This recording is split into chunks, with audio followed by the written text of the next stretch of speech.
হলে গোবর দেবী। হ্যাঁ, গোবর ডাঙায় নাকি সব থেকে বেশি ঠান্ডা পড়ে বাবা। এখন লোডশেডিং থেকে বাঁচতে যে মোমবাতি নিয়ে এসেছিল সেই মোমবাতি নিজে তাপ নিচ্ছিস। দেখি সেই মোমবাতি এবার কম্বলের তলায় ঢুকে যাস না। আমায় বলছেন নাকি? না রে, আমার কপালকে বলছি।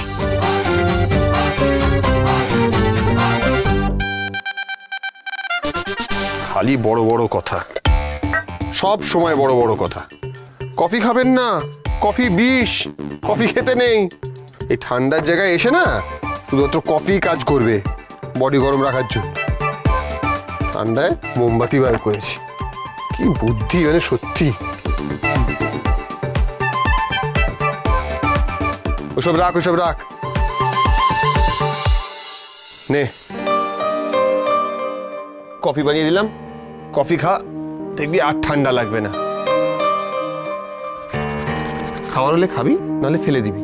যদি ঠান্ডায় হু করেছিস না, ঘর থেকে বার করে দেবো কিন্তু, আমি বলে দিচ্ছি। দেখুন পাচক মশাই, জসমিন দেশে জদাচার। কি?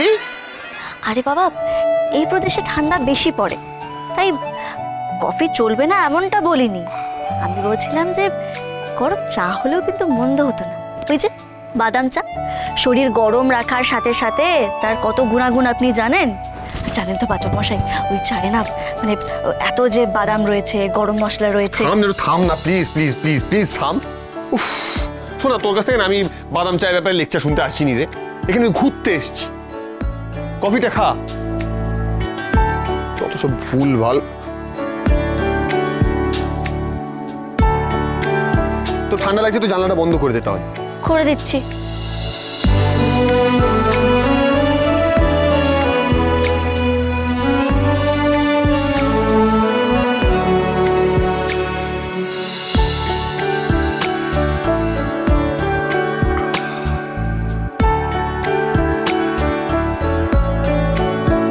আরে কি রে, জানলা কাছে দাঁড়িয়ে আছিস, জানলাটা বন্ধ কর।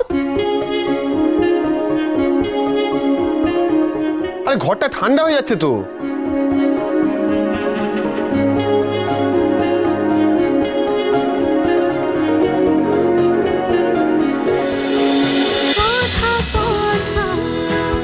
কথা সোম থেকে রবি প্রতিদিন সন্ধ্যে ৭টায় স্টার জলসায় ও জিও হটস্টারে।